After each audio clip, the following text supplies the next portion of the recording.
Assalamualaikum warahmatullahi wabarakatuh. Alhamdulillahirrabbilalamin.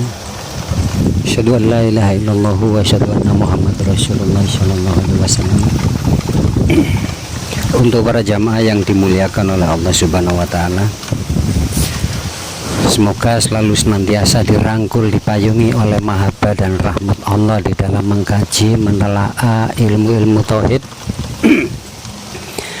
Dan semoga ilmu-ilmu itu bisa menjadikan cahaya nurun ala nur di dalam setiap kehidupan, di dalam setiap sisi menyikapi tentang eksistensi pikiran, di dalam setiap perilaku tindakan kita di dalam kehidupan ini, baik dengan Allah, dengan hablum minanasnya, dan lebih-lebih kepada diri kita sendiri. Alangkah indah kalau kita lebih banyak mengerti, lebih banyak tahu, lebih banyak mengenal, lebih banyak memahami tentang siapa diri kita.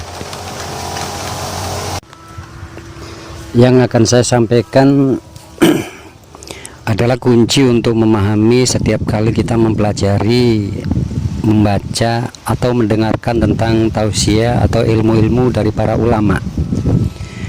Lalu yang saya sampaikan tersebut adalah juga bagian dari kelemahan kenapa kenapa para pencari ilmu itu di dalam mempelajari ilmu, di dalam menelaah ilmu itu tatkala mendengarkan kayak faham, tatkala mendengarkan tentang tausiah itu kalau kayak sadar, kayak tobat.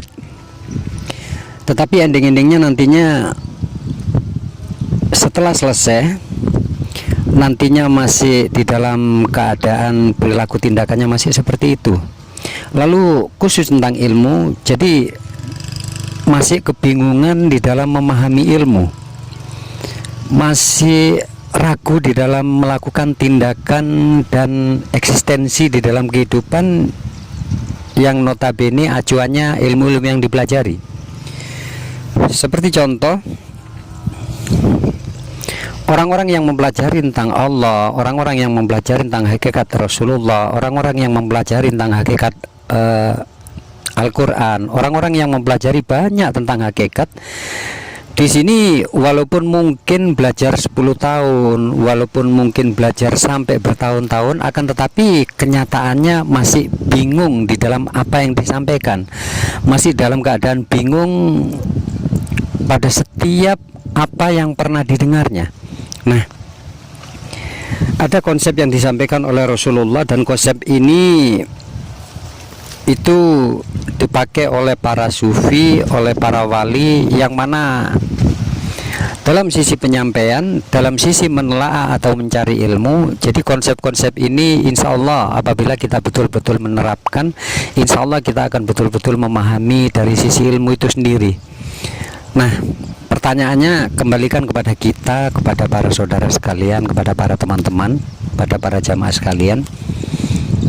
Menurut para saudara, selama ini cara belajar mendengarkan itu betul-betulkah kita sudah memahami apa yang kita dengarkan, apa yang kita pelajari, baik melalui konsep seorang ulama yang berbicara, seorang motivator yang berbicara, lalu kita mendengarkan, atau seorang guru menulis, kita melihat lalu mendengarkan. Jadi kira-kira kita belajar selama ini masih dalam kebingungan atau enggak? Atau apa-apa yang disampaikan oleh motivator kita itu masih menjadikan diri kita bingung, kelabakan di dalam ilmu? Nah, konsep-konsep ini nanti insya Allah kalau para teman-teman nanti menerapkan di dalam memahami ilmu, di dalam menelaah tentang ilmu-ilmu, insya Allah nanti para teman-teman akan mudah untuk mempelajari tentang ilmu tauhid. Jadi konsep yang pertama kali untuk apabila kita mendengarkan mungkin di YouTube, mendengarkan pengajian, atau mungkin kita mengikuti pengajian secara formal. Jadi konsep yang pertama kali adalah konsepnya kita diam. Jadi diam di sini kita memiliki arti yang sangat luas, yakni diamnya pikiran kita untuk tidak memikirkan hal-hal lain selain yang kita dengar. Jadi artinya di sini masuk kategori ilmu khusyuk. Kalau nanti dari sisi elemen keempat, yakni mengembangkan ilmu, ini termasuk ilmu khusyuk. Jadi khusyuk atau fokus mendengarkan tentang apa? Tentang yang dibahas. Bahasa diam di sini ini memiliki arti yang sangat luas, yakni diamnya termasuk mata. Mata itu fokus ke apa? Ke mungkin motivator yang berbicara. Lalu telinga fokus mendengarkan. Lalu gerakan-gerakan bahasa tubuh. Gerakan-gerakan bahasa tubuh juga mempengaruhi tentang bagaimana seorang salik itu memahami ilmu atau enggak. Jadi terlalu banyak gerak tubuh kita atau bahasa-bahasa tubuh kita yang sifatnya mengalihkan dari fokus, di sini nantinya akan bagaimana? Nantinya akan mengurangi tentang intensitas ilmu yang kita terima. Nah, itu diam. Silakan untuk para teman-teman, para sahabat, tentang diamnya tatkala kita mendengarkan, yakni bagaimana diamnya pikiran untuk tidak memikirkan yang lain-lain, hanya memikirkan ilmu yang disampaikan.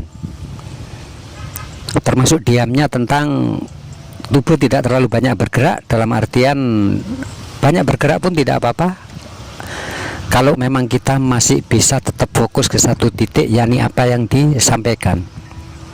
Lalu yang kedua, yakni setelah kita mendiamkan pikiran untuk fokus untuk menelaah, meneliti tentang apa yang disampaikan, yakni kita mendengarkan. Nah, mendengarkan di sini butuh pengetahuan juga, butuh pemahaman ilmu, yakni mendengarkan baik kita dengan duduk, baik melakukan aktivitas apa, tangan kita mau bekerja apa, sambil apa, yang penting mendengarkan, fokus apa yang kita dengarkan.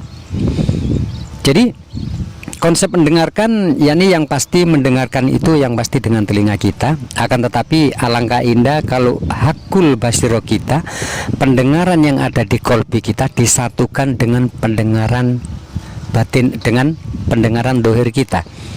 Insya Allah kalau kita mendengarkan dengan teliti, dengan seksama, lalu dengan penuh kekritisan, lalu dengan penuh ketelitian, apalagi tatkala kita mendengarkan, tidak harusnya seluruh apa yang kita sampaikan itu kita dengarkan. Dalam artian kita dengarkan, kita berusaha untuk menyimpan dalam master memory. Akan tetapi tatkala kita mendengarkan tentang apa yang kita dengar, pilih tentang kesimpulan-kesimpulan yang pokok, pilih tentang titik tekan dari analogi yang disampaikan oleh para pembicara. Jadi jangan semuanya itu kita dengarkan secara langsung, akan tetapi tatkala kita mendengarkan, diamnya tadi membantu tatkala mendengarkan sambil bagaimana, yakni sambil menelaah tentang kesimpulan, titik tekannya, intinya dari penyampaian itu apa. Lalu kita tuliskan di dalam kertas, kita HVS. Jadi di dalam HVS atau dalam buku kita tuliskan tentang kesimpulan-kesimpulan itu. Insya Allah kalau kita kesimpulan sudah kita tuliskan, seluruh apa yang kita dengarkan itu insya Allah dengan kesimpulan yang kita tulis, kita akan bisa menerjemahkan, kita akan bisa menjelaskan dari apa yang kita dengar. Nah, untuk selanjutnya, setelah diamnya pikiran, fokusnya pikiran dengan mendengarkan, lalu selanjutnya saya selalu menyampaikan di dalam setiap berbagi ilmu, jangan mudah percaya apa yang disampaikan oleh siapapun. Artinya, jangan mudah percaya yang di sini, diteliti, lalu ditelaah dulu. Tentang apa?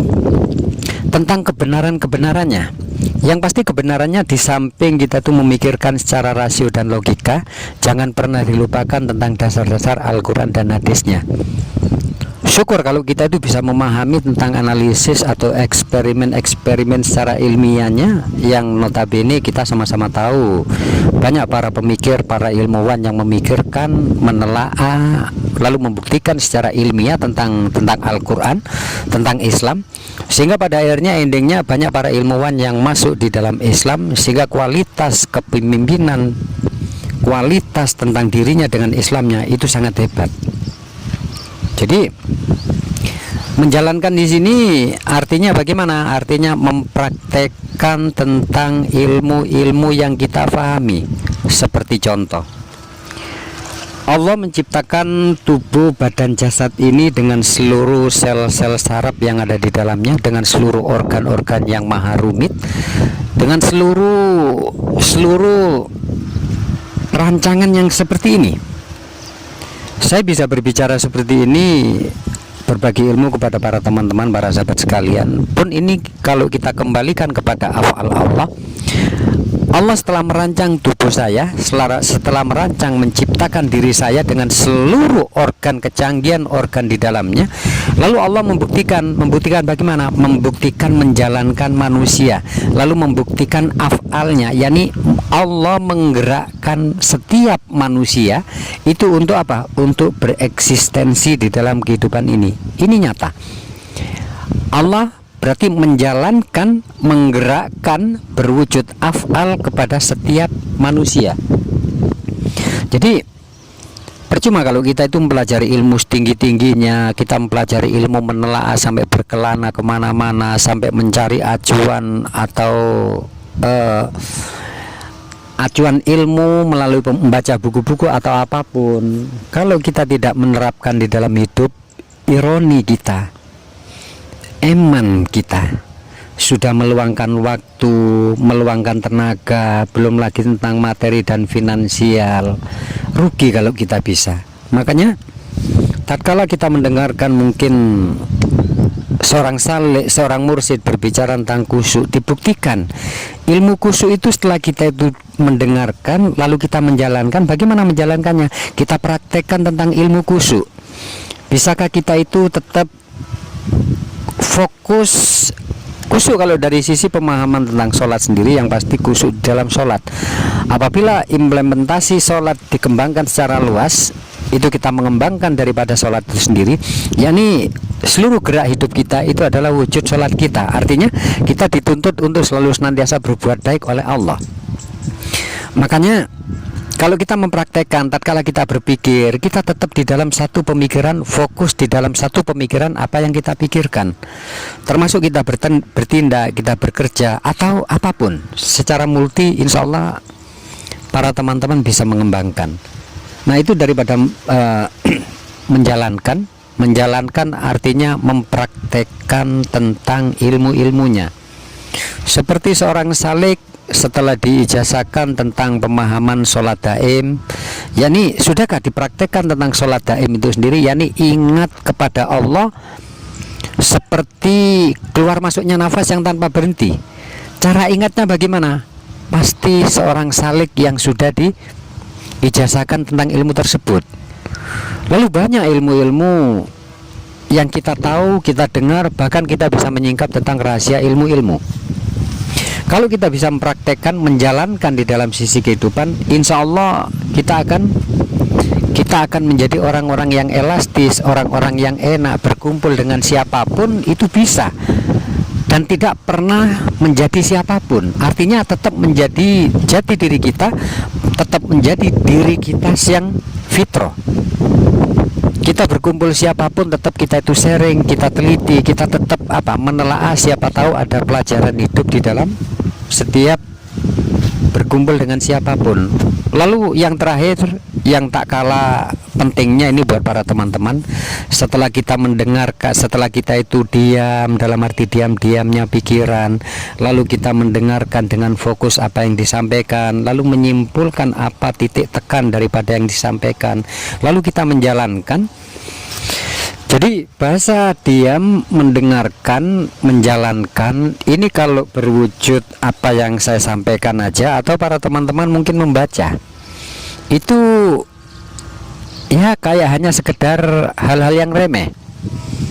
Tatkala kita mungkin dulu masih di pendidikan akademis, atau kita itu mempelajari disiplin ilmu tertentu, mungkin kita tahu tentang bahasan-bahasan ini. Akan tetapi ironi, kalau sesuatu yang dianggapnya biasa lalu dibiasakan dan menjadi kebiasaan yang biasa, maka tidak akan memiliki kualitas, kuantitas, kehebatan orang-orang yang notabene mencari ilmu susah payah. Sementara waktu Rasulullah adalah hebat, Rasulullah tatkala diajarin oleh malaikat Jibril, diamnya Rasulullah, dia menelaah, meneliti, diamnya, dia fokus. Lalu Rasulullah mendengarkan dengan penuh ketelitian, Rasul lalu menjalankan, lalu Rasul mempraktekkan tentang ilmu-ilmu yang disampaikan oleh malaikat Jibril. Lalu selanjutnya yang terakhir, mengembangkan daripada setiap apa yang kita pahami. Ilmu ini yang pasti mungkin teman-teman ingat, qul law kanal bahru midadan li kalimati rabbi lanafidal bahru qabla an tanfada kalimatu rabbi walau ji'na bimisli madada. Jadi kata Allah, ilmuku itu tidak akan pernah habis, ilmuku tidak ada pernah tepian terminalnya, ilmuku tidak ada tepian pantainya, ilmuku tidak ada terminalnya. Terminal ilmu ini, pantai ilmu ini, batasan dimensi dari ilmu yang dipelajari itu batasannya adalah kematian manusia. Manusia akan sampai di dalam batasnya untuk mempelajari ilmu-ilmu Allah merujuk dari ayat yang saya baca tadi. Itu kalau kita mati itu baru selesai kita itu belajar. Kalau nafas sudah dicabut oleh Allah itu selesai. Artinya Islam mengajarkan tentang keluasan-keluasan, Islam mengajarkan tentang kedalaman ilmu, Islam mengajarkan tentang ketinggian ilmu. Sampai Rasulullah Muhammad SAW itu mengajarkan, belajarlah ilmu walaupun ke negeri Cina, belajarlah ilmu sampai di liang lahat. Ini adalah bagaimana? Ini artinya jangan pernah bosan berhenti untuk belajar. Lalu dari tiga konsep sebelum keempat yang saya bahas, yang saya sampaikan untuk para teman-teman, andai kata mungkin mendengarkan YouTube, mendengarkan tausiah, atau mendengarkan hal-hal ilmu pengetahuan lain. Jadi teman-teman tatkala sambil mendengarkan, siapkan di situ pulpen, siapkan di situ buku. Jadi setiap kali apa yang kita dengarkan dari apa yang disampaikan itu, apabila ada garis besar yang sangat penting, itu indah kalau teman-temanku mau mencatat, indah kalau teman-temanku mau menggoreskan di dalam buku. Itu bagaimana nanti prosesnya?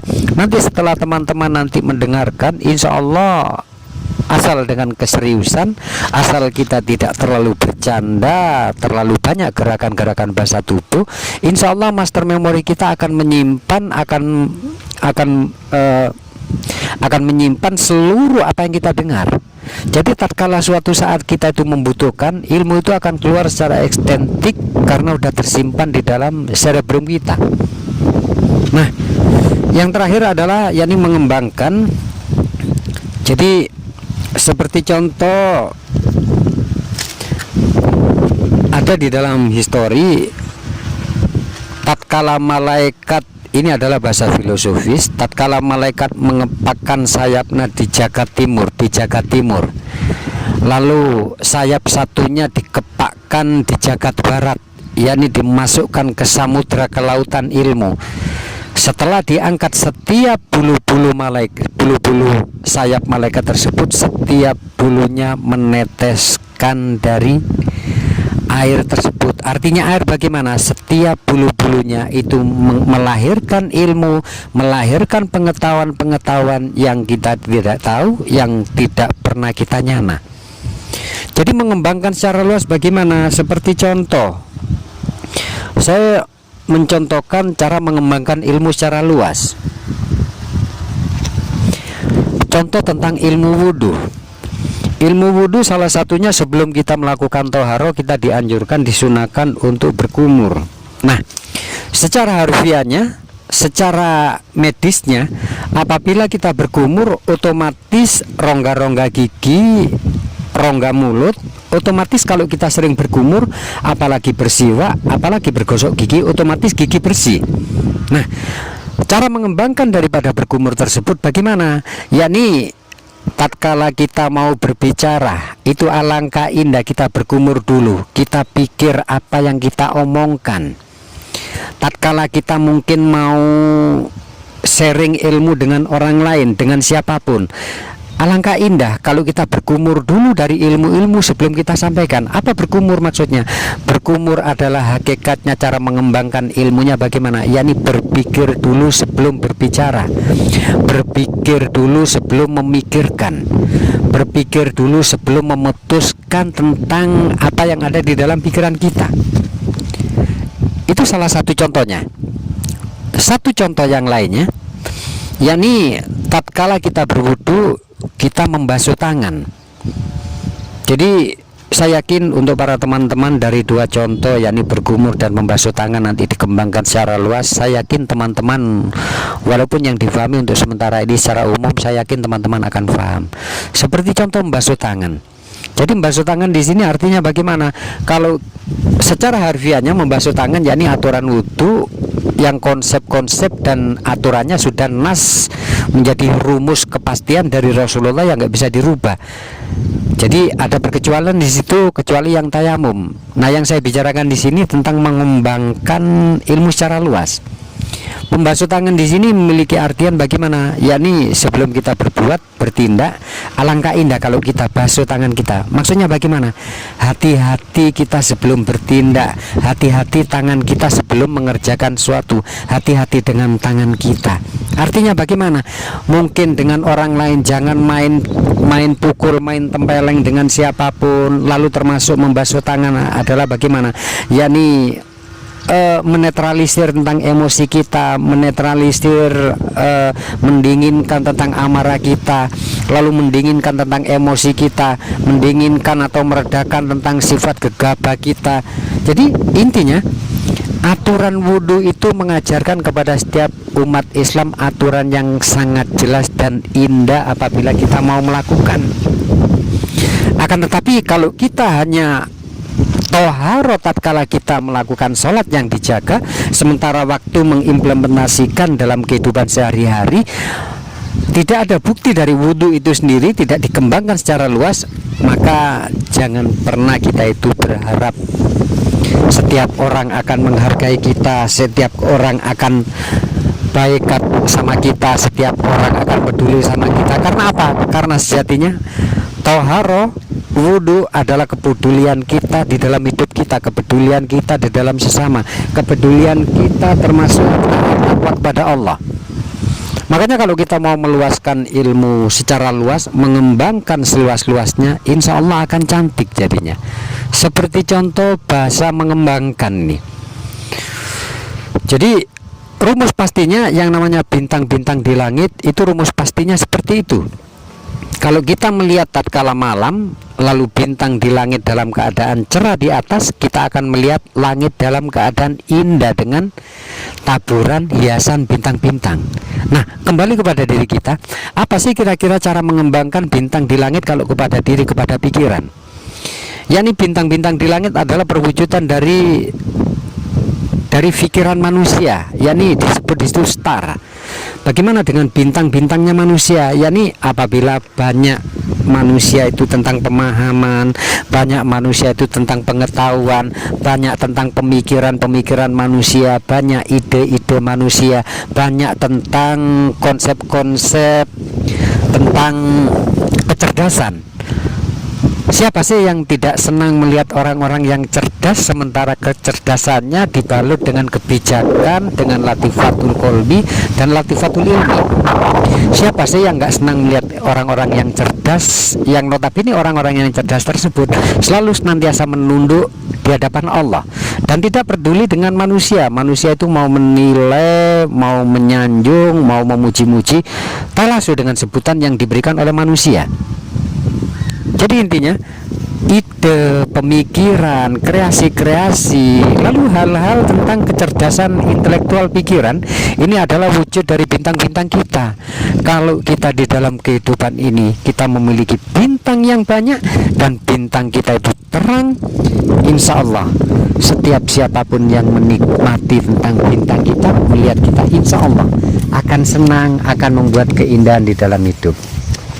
Jadi Konsep pembelajaran yang disampaikan oleh para sufi, yakni pertama diamnya adalah fokus di dalam apa yang disampaikan, tidak terlalu banyak gerak tubuh atau tidak terlalu mengumbar tentang bahasa-bahasa tubuh. Lalu selanjutnya adalah kita itu mendengarkan dengan seksama, dengan teliti, dengan kekritisan. Lalu setelah kita mendengarkan, apabila ada nanti tentang apa yang disitu dijadikan kesimpulan dan sangat penting, itu dikonsepkan atau dituliskan. Selanjutnya adalah menjalankan atau mempraktekkan dari ilmu itu sendiri, lalu mengembangkan ilmu secara luas. Jangan sampai kita yang katanya umat Islam adalah agama yang paling sempurna, jangan sampai kita yang katanya manusia yang paling sempurna dari segala makhluk, kita hanya memiliki predikat tetapi tindakan perilaku kita hancur dari predikat itu sendiri. Kita katanya manusia yang sempurna, tapi ironi apabila mungkin kelakuan kita masih seperti binatang, kelakuan kita masih seperti jin, setan, iblis. Enak jin, setan, iblis, dia itu tetap taat sujud kepada Allah dengan segala perintahnya, menyiksa, menjerumuskan manusia. Tinggal manusia mau menggunakan akalnya untuk menepis dari godaan jin setan itu apa enggak? Punyakah manusia dengan liulil albabnya itu mau menghindar? Sedangkan secara luas jin setan iblis itu bisa ada di dalam jiwa manusia, ada di dalam nafsu manusia, ada pula di dalam pikiran manusia. Apabila kita tidak mau mengkaji, kita tidak mau belajar untuk mencari tentang ilmu, kita tidak banyak mengumpulkan tentang modal-modal untuk perbendaharaan di akhirat kelak. Orang tauhid adalah orang-orang yang diciptakan dengan penuh kesungguhan, cara berbicara tertata, cara bertindak pun demikian. Orang-orang tauhid selalu senantiasa menebarkan kebaikan. Orang-orang tauhid adalah bibit-bibit yang selalu bermanfaat kepada siapapun. Indah kalau para teman-temanku, para sahabat dimanapun berada, selalu senantiasa bermanfaat kepada siapapun yang ditemui, dan tidak pernah meninggalkan efek atau bekas cacat luka, baik di hati manusia, baik menyinggung perasaan manusia, baik meremehkan manusia, menyalahkan manusia, atau apapun. Saya yakin semoga para teman-teman sedikit-sedikit dari konsep tentang apa yang saya sampaikan berupa motivasi ini, semoga menjadikan dirinya semakin cantik di dalam menyikapi, memaknai, menjalankan sisi-sisi kehidupan. Semoga saudara-saudaraku yang selalu senantiasa saya sambung doa dari sini, semoga teman-temanku menjadi hamba Allah yang selalu senantiasa diliputi oleh hidayahnya Allah, inayahnya Allah, mahfirahnya Allah, petunjuknya Allah, daiman abadanya Allah, selalu diliputi oleh hidirnya Allah, selalu diliputi oleh rahmatnya Allah dan oleh mahabbahnya. Semoga para teman-teman menjadi orang-orang intelektual yang bijak, yang arif. Biarkan casing tubuh kita mungkin orang tidak pernah melihat kita, biarkan casing kita tidak pernah dilihat oleh siapapun, tetapi hati nurani saudaraku, jiwa saudaraku, cara-cara berpikir saudaraku selalu diperhatikan oleh Allah Subhanahu wa Ta'ala, sang hakim, sang jaksa, sang penilai yang hebat, sang pemilik doktrin, sang pemilik apapun. Insya Allah kalau kita selalu senantiasa dilihat oleh Allah, pasti ayem pikiran kita, pasti damai pikiran kita. Semoga para teman-teman menjadi orang-orang yang amin, amin, amin. Saya akhiri, wabillahi taufik wal hidayah. Wassalamualaikum warahmatullahi wabarakatuh.